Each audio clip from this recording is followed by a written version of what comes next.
You're listening to On the Way Home with your host, Emmy Kelly.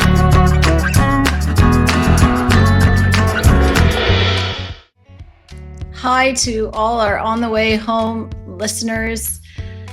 I hope you're having an amazing day. My name is Emmy Kelly and I'm from Blue Door. This morning I actually had the opportunity to attend our team's admin meeting where they shared amazing stories of the work being done on the front lines of supporting people into housing and helping with exits out of homelessness through our housing, health, and employment programs. And I'm so grateful to this group of listeners as well, who not only listen, but also come on the podcast to share your stories of success, your innovations, and the opportunities that we have to continue to work together and to build as a sector for a better future. Today, I'm joined by Nicole Jones, who works at Eden Healthcare Services, and she shares with us their new and innovative models with supportive housing. Thanks for listening. Let's get started. Thank you, Nicole, for joining us on the podcast today. Thank you so much for having me. Nicole is Quality and Operations Manager at Eden Healthcare Services. And Nicole, here on the way home, we have a tradition to ask each guest the same question to start us off. What does home mean to you? So for me, home means safe place, place of belonging, a sense of community, somewhere where you really can be comfortable being yourself and opening up. To start us off, could you tell us a little bit about your background? What brought you into your current role at Eden Healthcare Services? What drew you to focus on quality operations and especially the intersection of mental health and housing? Okay, so that's a bit of a weird one. So my journey into this sector was definitely not a traditional journey. I actually went to school for HR management, nothing to do with housing in any way. And I spent several years in operations management from both nonprofit. I actually worked for the Diabetes Association in Saskatchewan, and then I was a hospital manager at a veterinary clinic. And I actually happened to go off on maternity right at the beginning of COVID. And while I was off on maternity, we made the decision to move to rural Manitoba from Regina to be closer to family. And so when I was beginning to get back into the workforce is when I found Eden Healthcare Services, which bit of a backstory about Eden. So it is an organization that offers a wide range of programs and services for those living with mental illness. So we have everything from a 25-bed inpatient acute psychiatric facility that also offers outpatient services, a community mental health program that offers mental health services for those over the age of 5 in a community setting, employment services that offers vocational assessment and connection to meaningful work, private for fee counseling service that offers counseling for those also with a lower income on a sliding fee scale, and then lastly, our housing and supports program. And so I was drawn a little bit to Eden just because of the mental health aspect. As most people out in the world, we all know someone that's been touched by mental health. Mental health and addictions has been in my family.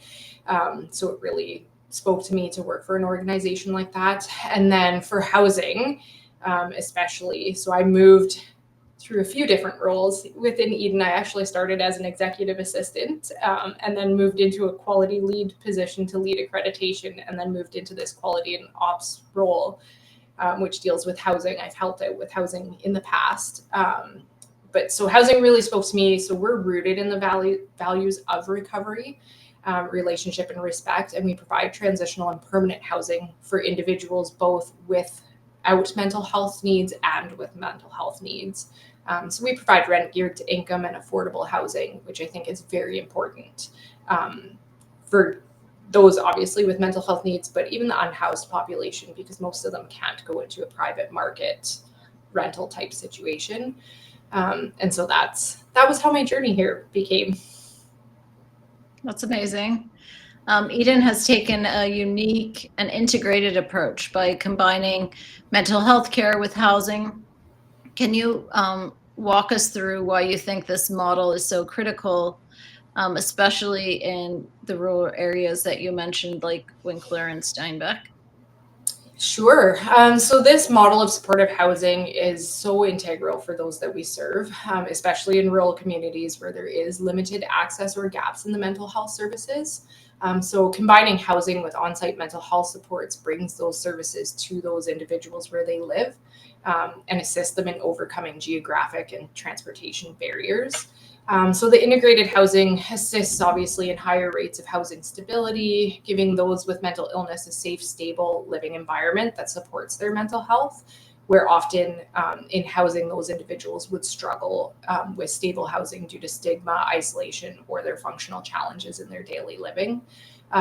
So many individuals experiencing homelessness as well in rural areas do suffer from serious mental illness, substance use disorders, or trauma histories. So housing paired with case management and other supports helps them to address the multiple needs that they have. It's also essential as it's been resulting in better outcomes and cost effectiveness. So it reduces hospitalizations, incarcerations, ER visits, improves their mental health outcomes and their housing retention, and definitely is far more cost effective than siloed services or institutional care. The tiered housing model you've built is deeply tied to clinical mental health tiers. How did you approach aligning housing levels with the Manitoba 5-tier mental health framework, and what were some of the challenges in that process? And maybe I think for our listeners, if you just take it a step back, because I had the opportunity to read in advance, but tell us about a little bit about what are those tiers, how they align, and so on. Absolutely. So it's a really good question. So at Eden, what we had been seeing was many failed tenancies in the past, and we saw the opportunity to really define the needs in housing and match the mental health tiers to housing models. And again, because we had been seeing gaps in services, especially in the rural areas, for those that were living with mental illness, as well as for those that were coming out of homelessness, causing them to struggle to thrive in independent living and without having connection to support services. So really, at the end of the day, housing is healthcare. So if you separate the two, particularly from mental health standpoint, there will be failure to deliver the care and supports for those with the highest needs. So all of our work at Eden Housing has been focused on bringing housing and mental health care together. So many of those service connections aren't available in rural areas like ours. So we made the decision to build those supports around them in the home for those individuals in order to help them maintain housing. So essentially, it's like creating an assertive care treatment team in-house instead of relying on an external service. So when we were looking at that, it included looking at the Manitoba mental health services that are guided by a 5-tier model. And so that was done with this framework that was done back in 2018, I believe, called the Virgo Report. So in the 5-tier model, tiers 3 to 5 are focused very much on specialized clinical services. And so we developed our housing models to align with those mental health tiers.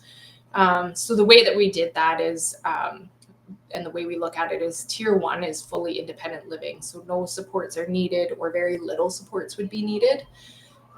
Tier 2, which we have in all of our areas, which is Winkler, Winnipeg, and Steinbeck, is voluntary support services for those with self-identified needs. So there is no commitment that they have to have program participation, but our staff is available to them if they need it.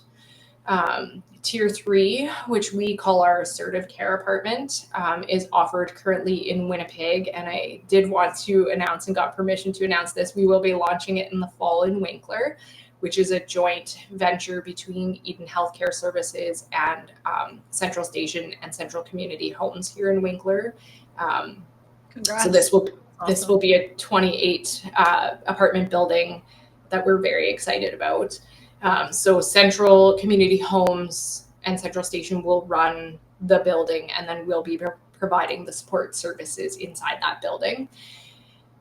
So that is more for those that are needing program participation, with daily on-site access to mental health supports that include social work, housing support workers, connection to psychiatry, and other support services like OT, psych nurses, And so often these are individuals who've been previously in a higher tier of housing and have built the skills to live in more of an independent living situation, but they still need programming and case management. So we'll often see individuals bounce between tier 3 and tier 4 and back and forth quite a few times, depending on where they are in their journey. And then tier 4 is what we call a transitional community home. We have one right now that's located in Winkler. It is a community living with direct connection to 24/7 on-site support. So that one has coordination with psychiatric services as well as other specialized resources and supports. Most often the individuals in there will have come from a mental health facility, either our own or one from another community, and they're coming to live here in order to build those independent living skills to move down to tier 3 housing, and just learning how to deal every day with their mental illness. So quite often they're early in their diagnosis and haven't built those skills yet to live independently in community. And so in this type of setting, they're generally living there anywhere from 1 year to 3 years before moving into tier 3 housing. And it could be longer or shorter depending on their journey. And then tier 5 would be our last level. We haven't developed this home yet. We have a vision for the home and what we want it to look like. We just haven't built it yet. So tier 5 would be very similar to the tier 4 community home, other than this would be a long-term community living with the enhancement of the tier 4 services. So no expectation of transitioning onto independent living. The individuals that would be in tier 5 probably will never be supported for independent living, but aren't suitable to be in hospital. And this would be a far more cost-effective option to have them in this type of home. So it has been a challenging and ever-learning process to get the right levels in the right place and to move individuals into the correct level based on their needs. I would say our largest challenge was sorting out the selection process and how to place those individuals in the correct setting while still following the housing first approach. And if we don't place those individuals in the correct support level, we feel like we can never expect them to successfully maintain housing. And so just trying to really decipher what do we need to know about that individual and how do we place them in the correct home so that they will be successful. Our clients and I'm interested, now that you've shared the tiers, are clients involved in like a self-identification process for the tiers? They are. So they start out applying for what tier they think they need, and then we usually gather more information by way of a supplemental application, and often will involve their treatment team, whether it's their community mental health worker, or we have what's called intensive case management transition out here. So maybe their transition worker will have some input, or if they're connected to psychiatry. Often it's our own psychiatry that they're connected to, so they'll also have input. Interesting. So this tiered model that you've built is it's tied to the clinical mental health tiers as well. Like you identified, your data shows a remarkable reduction in hospitalizations and tenancy instability among tier 3 and tier 4 tenants. What do you think are the most impactful elements that have contributed to these outcomes? That's a very good question. So yes, we've definitely seen a significant reduction in hospitalization. Many of our tenants have gone from an average of 1.8 mental health related hospitalizations per year, which would be an average of about 40 days per person in hospital, to 0.2 per year. And prior to living in Eden housing, 90% of our tenants actually experienced unstable housing histories, including multiple evictions, inability to secure housing, and transients. And since living in our housing, 92 of those participants in tier 3 have maintained tenancy for over 8 years, and for tier 4 have maintained for over 2 years. So much of this, I think, would be contributed to our strong clinical teams, so including case management, social work, OT, psychiatry. So what they do is they run full comprehensive care plans on every individual, and then they work with each one of them frequently on achieving goals to live independently with their mental illness. It's very cool. to explore this model, how do the in-home support teams, essentially acting as ACT or FACT teams, shift the trajectory for someone transitioning out of homelessness or institutional care? So many individuals that are experiencing homelessness suffer from mental illness and or substance use, either prior to being unhoused or as a result of being unhoused, as well as many of the individuals that have been unhoused or institutionalized for long periods of time now lack the skills to live independently because they've been without a home so long. So often we're finding they struggle with maintaining a unit or how to cook, how to clean up after themselves, struggling with hygiene or maintaining social connections, how to set boundaries with others, especially those that we find often they're also unhoused. So if we don't invest in the support in their transition, they're unlikely to maintain tenancy for a long period of time. If they're not supported, they often do bounce back due to the lack of supports and environmental triggers. So essentially the ACT model or similar wraparound models can radically shift the trajectory for those transitioning by breaking that cycle of crisis and readmission. So instead of living in like a survival mode, they gain the stability and continuity, which allows recovery to begin. So ACT would use a holistic coordinated team approach that involves the clinical teams. And then they try to address the root cause and not just the symptoms. So they look at their mental health, their substance use, their income and social needs. And it's definitely relationship driven and trauma informed. So then it takes someone out of where they are, whether it be, then gives them a chance and a path forward. You've mentioned working closely with various stakeholders, including Manitoba Housing, RHAs, and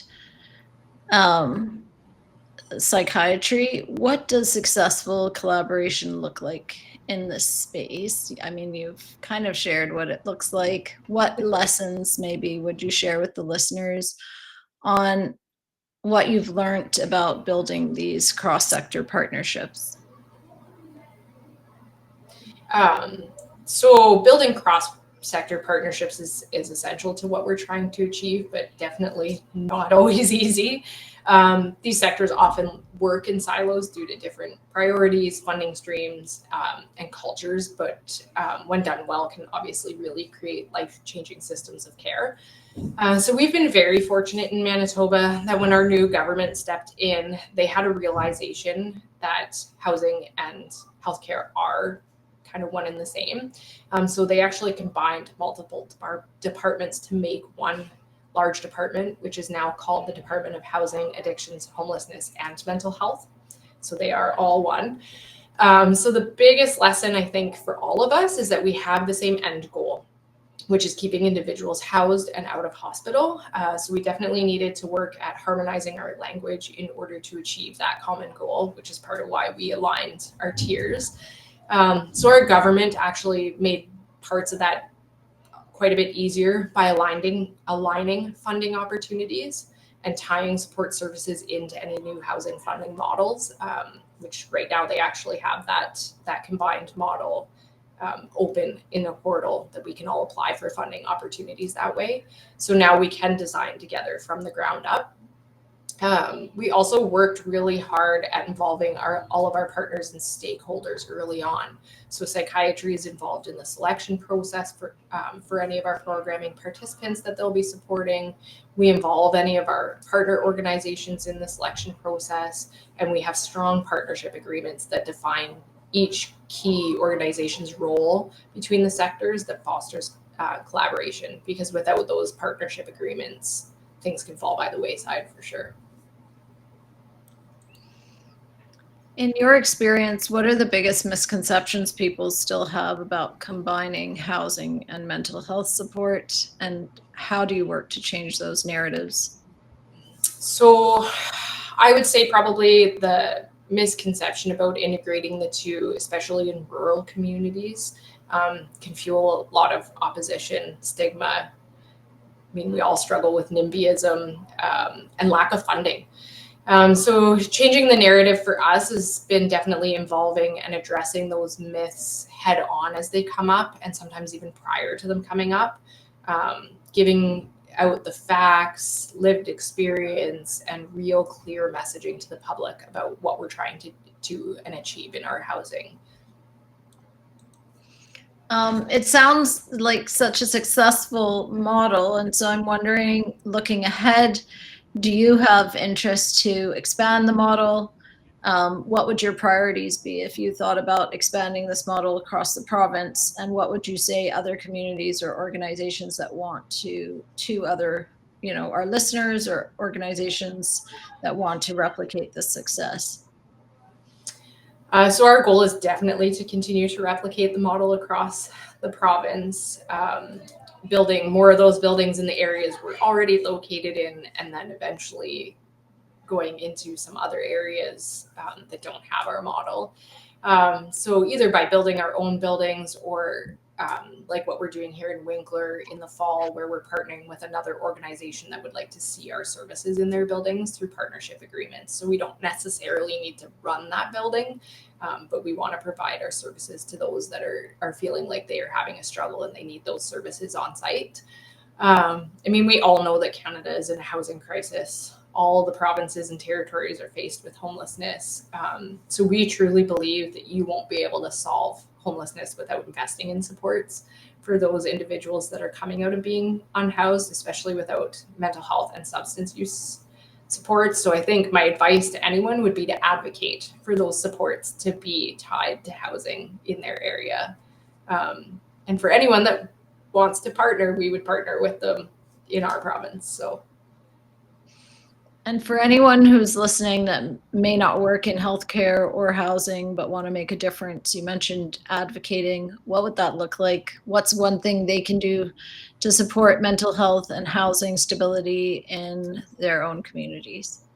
Yeah, so like I said, for anyone wanting to make a difference, the single most powerful thing they can do is to advocate for supportive housing programs and policies.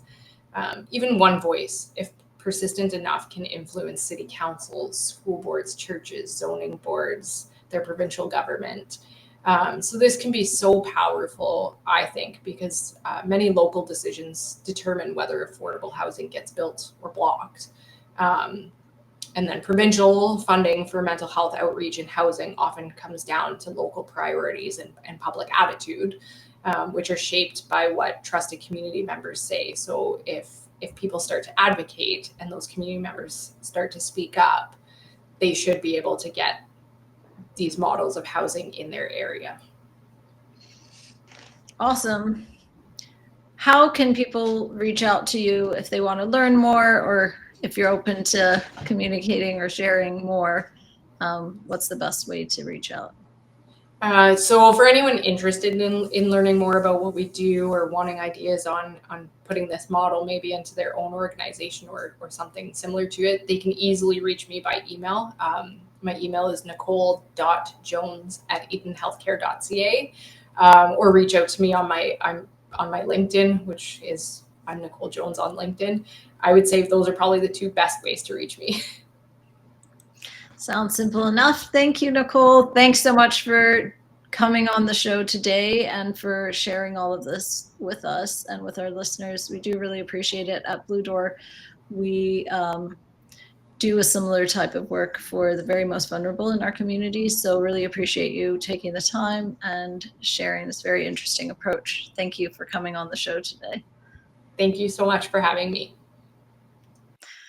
Well, there you have it. That's Nicole Jones from the Eden Healthcare Services, their quality and operations manager, speaking to us about the importance of cross-sector collaboration and services for mental health and wraparound supports in our housing programs to actually make quite a bit of cost savings there on the system. Thank you so much for joining us today. Thank you for listening to the show On the Way Home. I'm Emmy Kelly, and I look forward to the next episode. Bye. You're listening to On the Way Home with your host, Emmy Kelly.